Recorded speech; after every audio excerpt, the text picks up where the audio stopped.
예, 한 지금으로부터 한 25년 전 정도 된 것 같아요.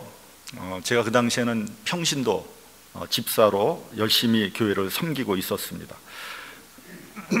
그때도 금요일에는 주로 기도를 많이 했습니다.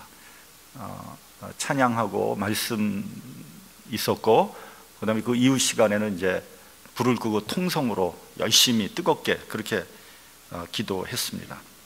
그런데 어느 금요일 날 처음 보는 분이 교회를 찾았어요. 남자분인데 그 당시 한 30대 중반 정도 되는 젊은 남자분이었습니다. 얼굴은 새까만 게 병색이 완연했고요.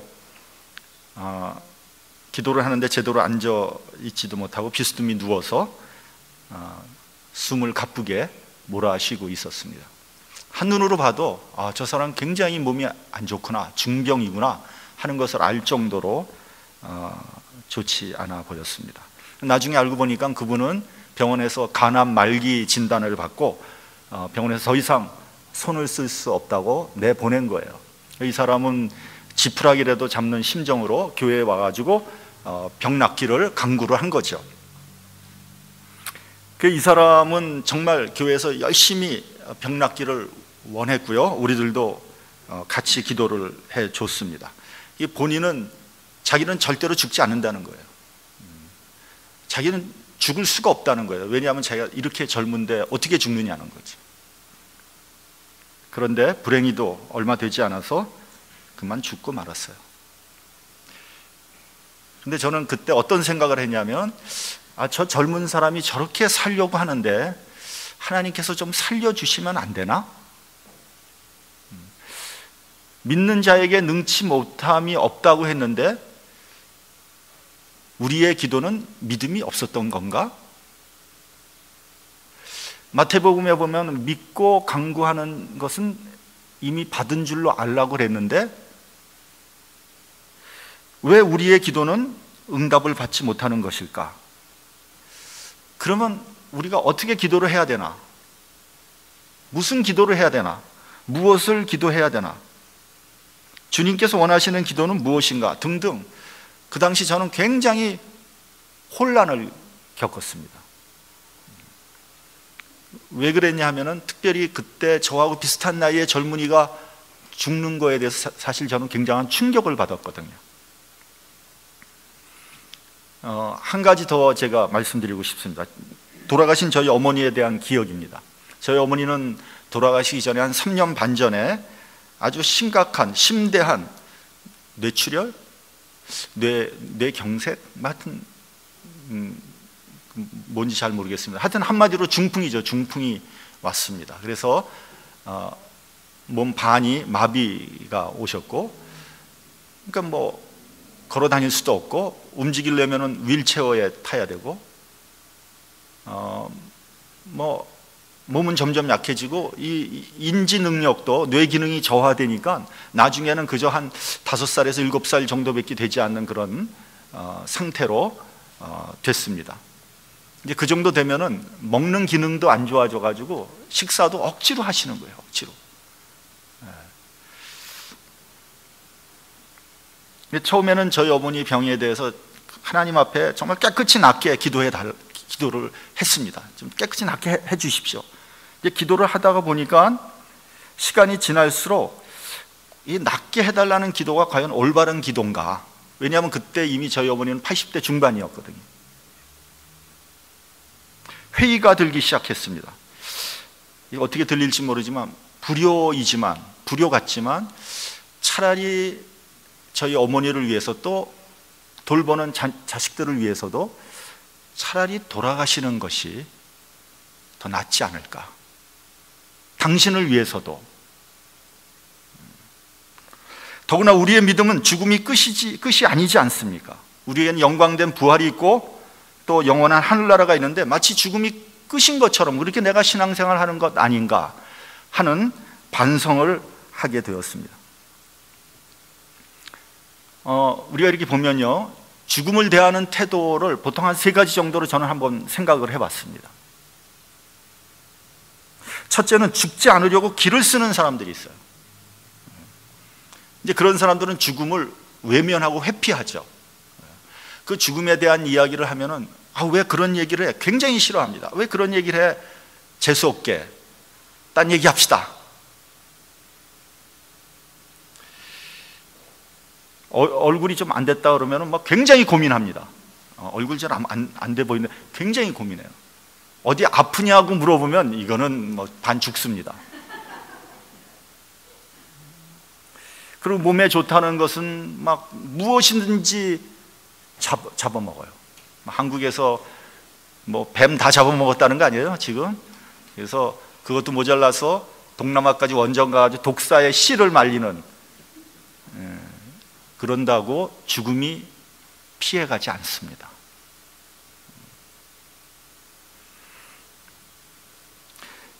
마치 자기는 죽지 않을 것처럼 생각을 합니다. 그래서 끝없이 욕심을 부립니다. 저 정도면 충분하고도 남는데 더 끌어모으는 거예요.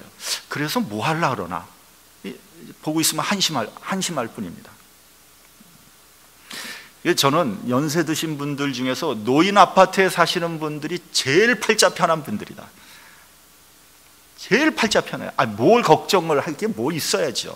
뭐 집 걱정을 합니까? 뭐 무슨 잔디 깎을 걱정을 합니까? 무슨 먹고 살 걱정을 합니까? 무슨 걱정할 게 없잖아요. 도대체 자기 수입의 3분의 1만 내면은 다 알아서 해주잖아요. 다 알아서. 네? 우리 김재원 권사님 아멘 하네. 그건 아멘이 아니에요.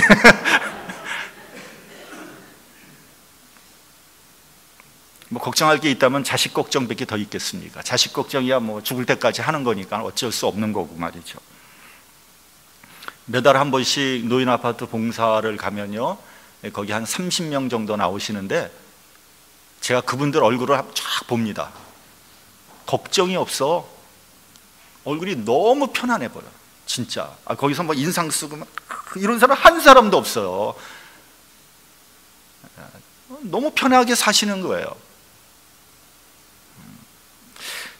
그분들한테 이제 음식을 이게 서브를 하면 그분들이 먹으면서 좋아하고 막 그렇게 하면 봉사는 저희들이 힐링을 받습니다. 힐링을.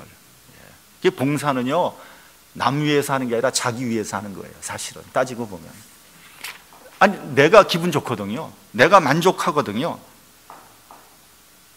그래서 여러분 은퇴하시면요, 복잡하게 사시지 마세요. 그냥 다 좀 이렇게 정리하시고 단촐하게, 그리고 신앙생활 열심히 하는 게 제일 현명한 사람이다. 제일 현명한 사람.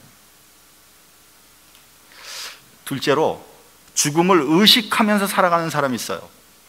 뭐 어차피 죽을 것, 뭐 노력하면 뭐하고, 뭐 안달하면 뭐하랴, 뭐 그렇게 고생할 필요가 있을까? 먹고 마시고 즐기자, 놀자.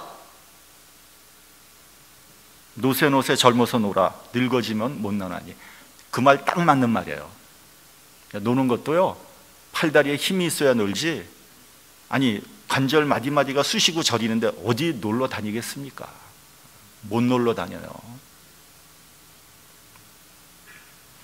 노는 것도 의욕이 있어야 노는 겁니다. 여러분, 의욕이 떨어지면요, 노는 게 시들해져요.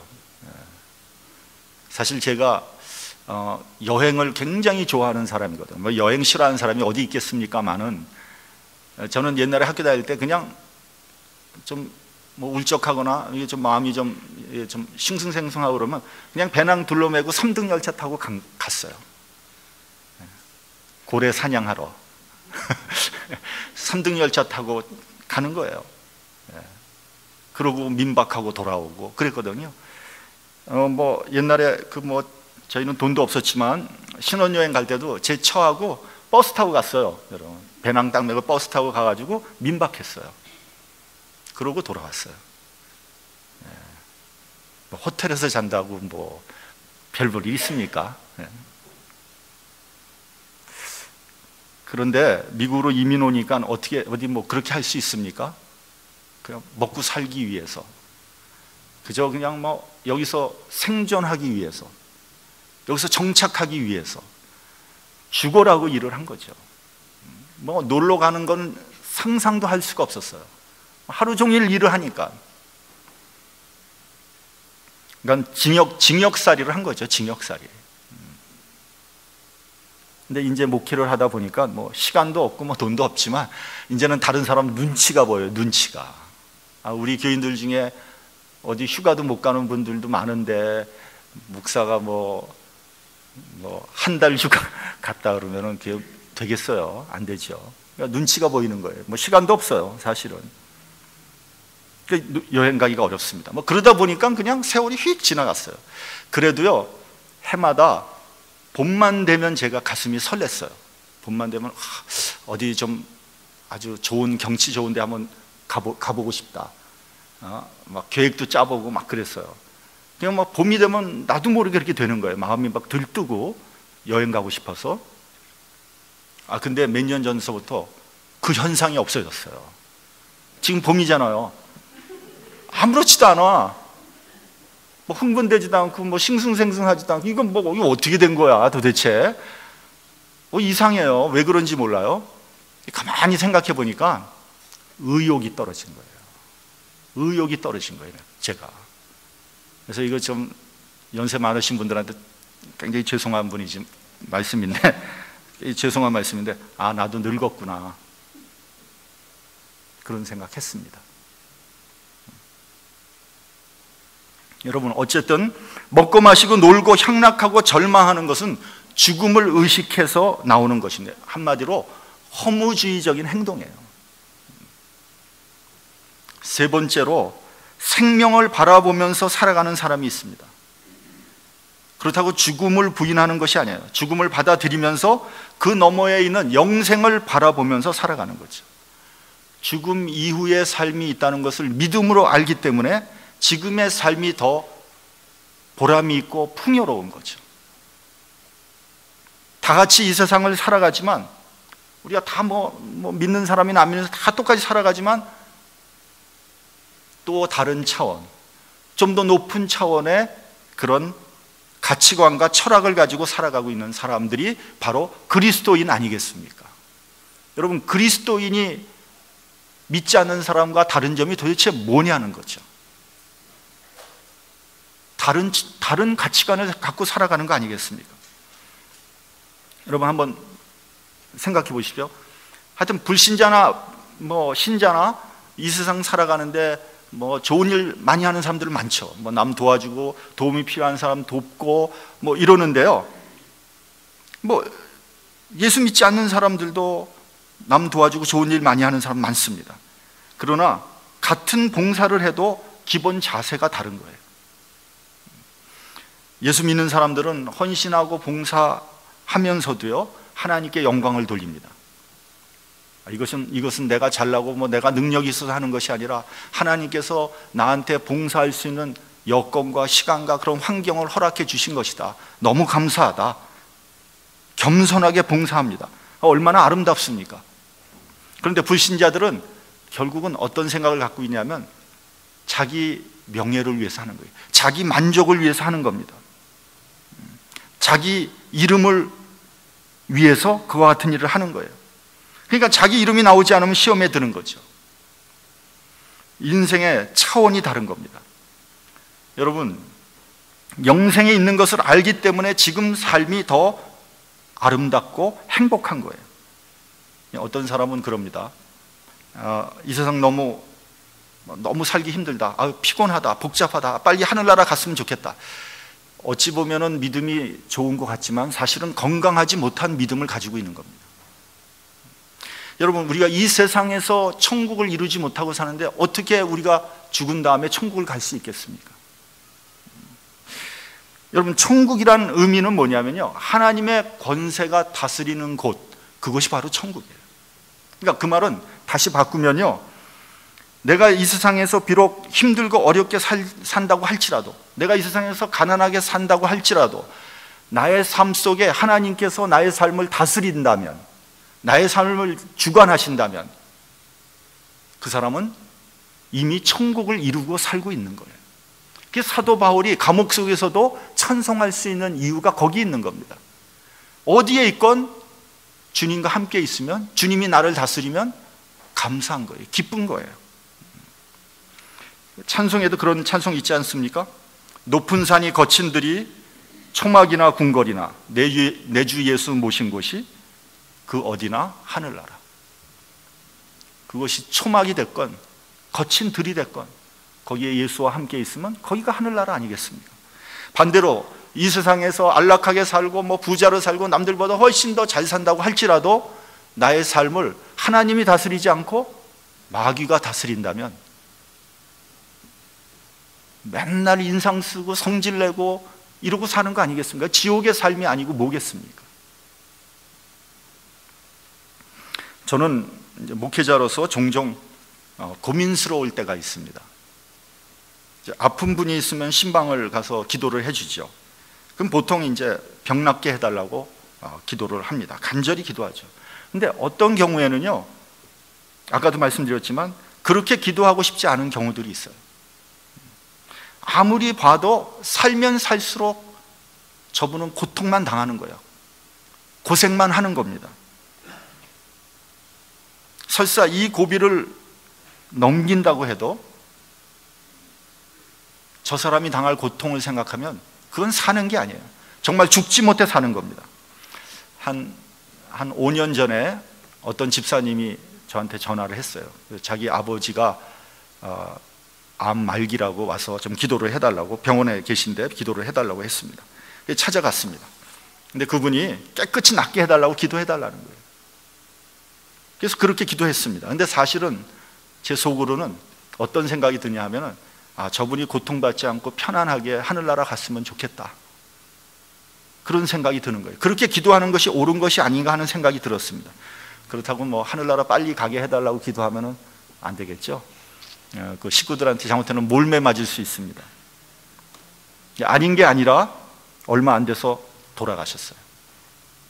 여러분, 우리가 냉정하게 생각해 봐야 합니다. 우리가 좀 더 진실하고 솔직해야 됩니다. 우리가 이 세상을 일부러 빨리 떠날 필요는 없지만 이 세상에 연연해서 죽지 않으려고 몸부림치는 것은 그건 그리스도인의 자세가 아니다. 우리의 육신의 장막이 무너지면 하나님께서 지으신 영원한 집이 있습니다. 거기서 주님과 함께 자유롭고 행복한 삶을 살게 되는 거죠. 그래서 여러분, 중한 병에 걸려서 임종이 가까운 사람에게 하나님의 능력으로 벌떡 일어나게 기도해 달라는 것은 그건 거짓이고 위선입니다. 아름답게 인생을 마무리할 수 있도록 그렇게 기도해 줘야 됩니다. 그리고 영원한 하나님 집을 소망하게 해달라고 기도하는 것이 맞다고 저는 생각합니다. 그게 바른 신앙 아니겠는가? 옛날에 어떤 목사님이 있었습니다. 근데 이 목사님이 이제 목회를 하는데 정말 자기를 그렇게 도와주던 집사님이 갑자기 죽은 거예요. 갑자기 죽었다는 연락을 받고 너무 놀래가지고 세브란스, 연세대학교 세브란스 병원에 가가지고 그 영안실 있잖아요. 시체 놓은데 거기서 이렇게 딱 보니까 그분이 돌아가신 거예요. 근데 그때 어떤 생각이 그분이 드냐면 막 믿음이 막 오면서 아무개 집사 일어나라고, 예수 이름으로 일어나라고 그러면 일어날 것 같더래요. 그렇게 진짜 그렇게 생생한, 바로 돌아가셨으니까 너무 생생한 거죠. 그래가지고 그 시체를 꺼내서 아무개 집사, 나사렛 예수 이름 명하니 일어날 자다. 일어났겠어요? 안 일어났겠어요? 네?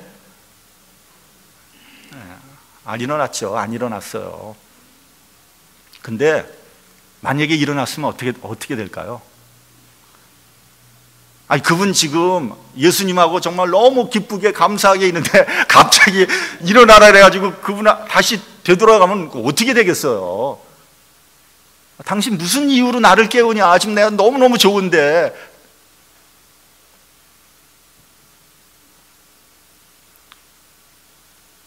여러분, 우리가 그리스도인으로서의 삶을 우리가 다시 한번 이게 좀 생각을 해봐야 되는 거예요. 그러므로 여러분, 우리 그리스도인이 가져야 하는 가장 중요한 믿음은 뭐냐? 부활신앙이에요. 부활신앙. 부활은요, 죽음을 전제로 하는 겁니다. 죽지 않는 것은 부활이 아니에요. 어떤 사람은 그럽니다. 내가 살아있을 때 주님께서 재림하셔서 죽지 않고 그냥 휴거됐으면 좋겠다. 그러니까 죽지 않고 그냥 휴거되는, 얼마나 좋아요. 죽지 않고 휴거되는 거. 네, 그런 분이 휴거될는지 안 될는지 잘 모르지만, 휴거는요 죽지 않기 위해서 만든 게 아니에요. 죽음을 두려워하는 사람들 그냥 하나님께서 봐줘가지고 휴거시키는 게 아니에요. 휴거는요, 종말과 주님의 재림 사건이 아무도 예상치 못하게 급작스럽게 일어난다는 것을 상징적으로 보여주는 사건이거든요. 부활은 죽어야지 가능한 겁니다. 부활은요, 죽음을 피하자는 것도 아니고요, 죽음을 면하자는 것도 아닙니다. 부활신앙은 죽음에 굴복하지 않고 죽음을 극복하고 승리하는 것을 말하는 겁니다. 그래서 고린도전서 15장을 보면 이렇게 되어 있습니다. 사망아 너의 이기는 것이 어디 있느냐? 사망아 너의 쏘는 것이 어디 있느냐? 우리 주 예수 그리스도로 말미암아 우리에게 이김을 주시는 하나님께 감사한다. 이렇게 되어 있습니다. 기독교는요 부활의 신앙입니다. 예수님이 부활하기 전에 기독교는 없었습니다. 주님의 부활로 말미암아 기독교가 생겨났고 교회가 생긴 겁니다. 기독교의 핵심 가치를 여러 가지로 생각할 수 있어요.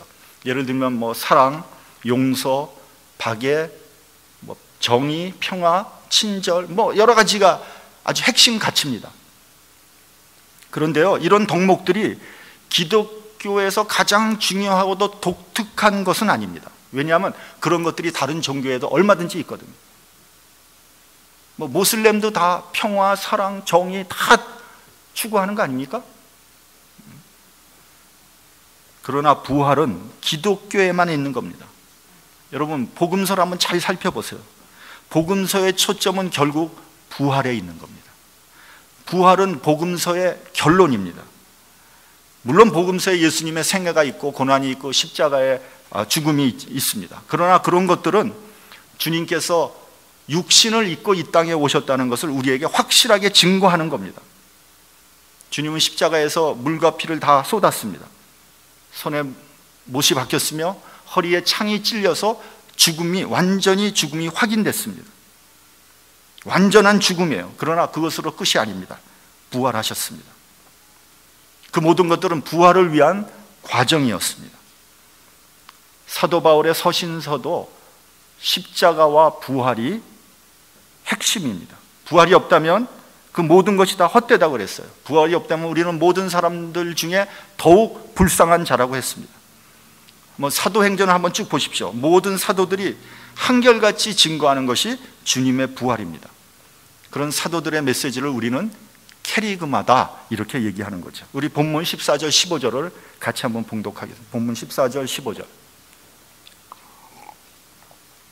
시작.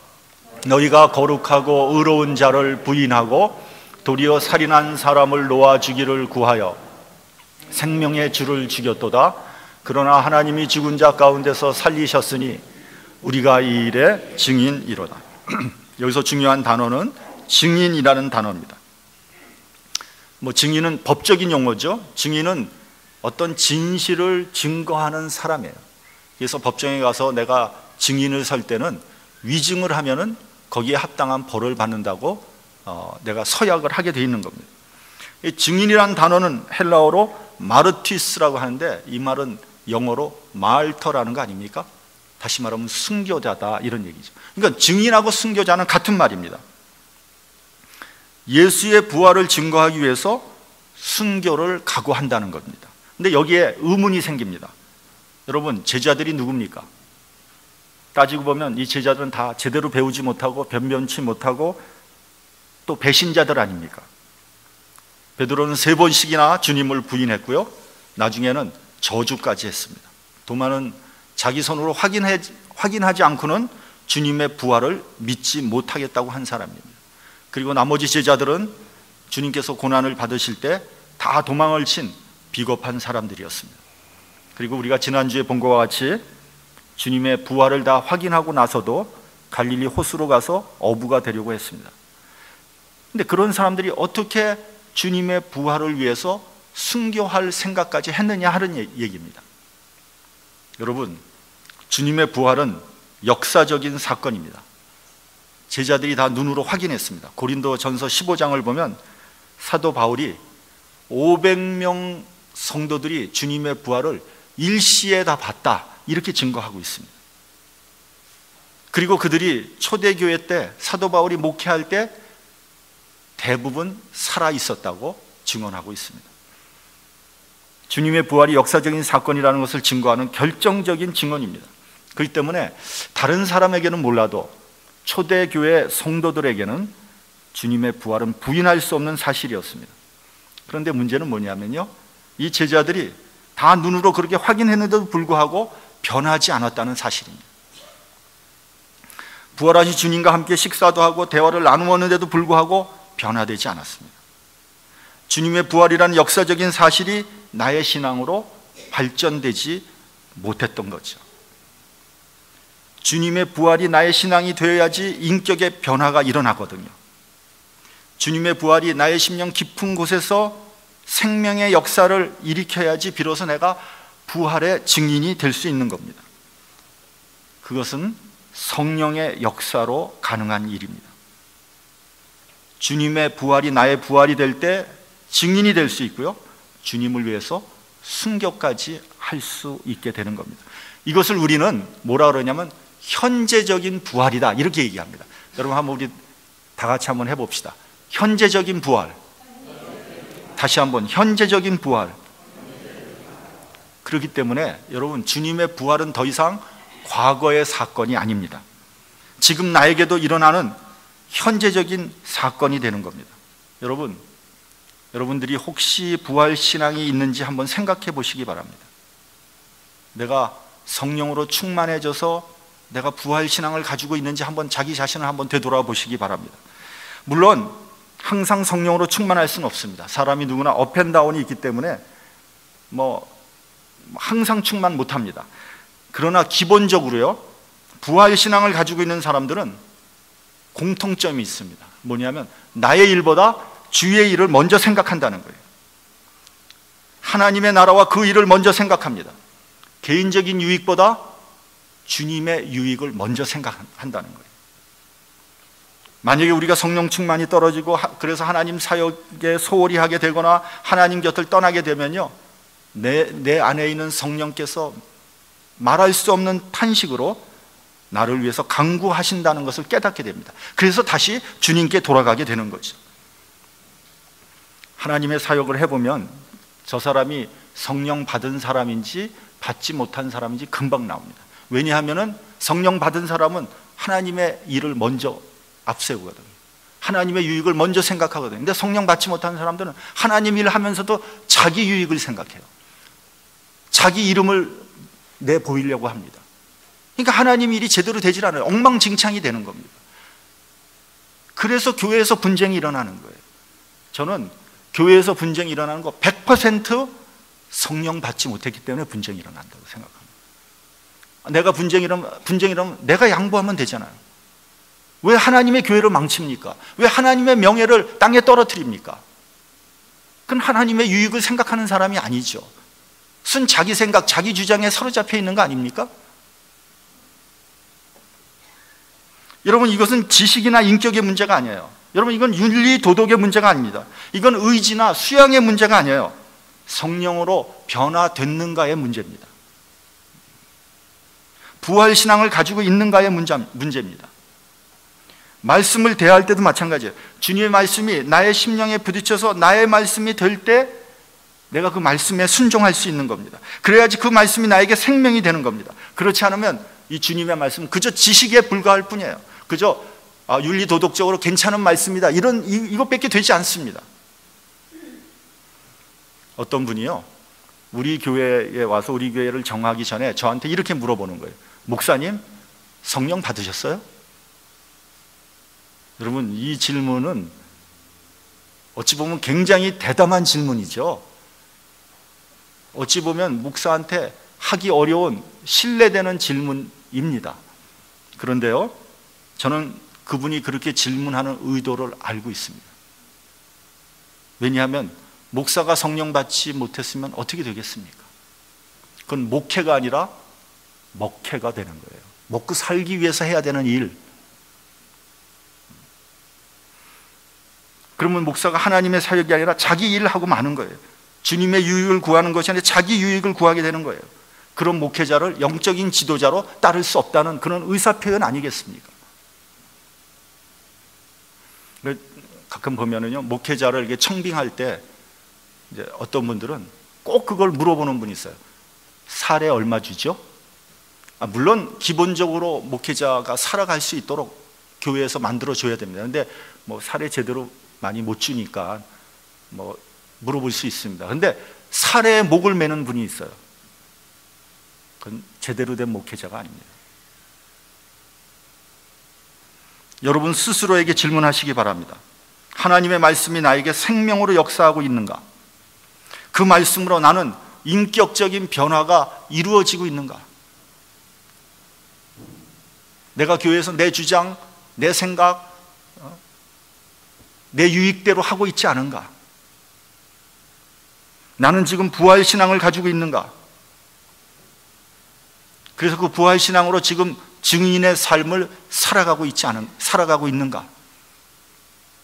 나에게 부활신앙이 없으면요, 그리스도인의 삶에서 실패하는 겁니다. 부활신앙을 가지시기 바랍니다. 성령이 내 심령 안에 임할 수 있도록 간절히 바라시기 바랍니다. 사모하시기 바랍니다. 우리가 기왕 그리스도인으로 살려면 주님의 뜻대로 살아야 되지 않겠습니까? 주님이 원하시는 좀 멋진 그리스도의 삶을 살아야 되지 않겠습니까? 기도하겠습니다.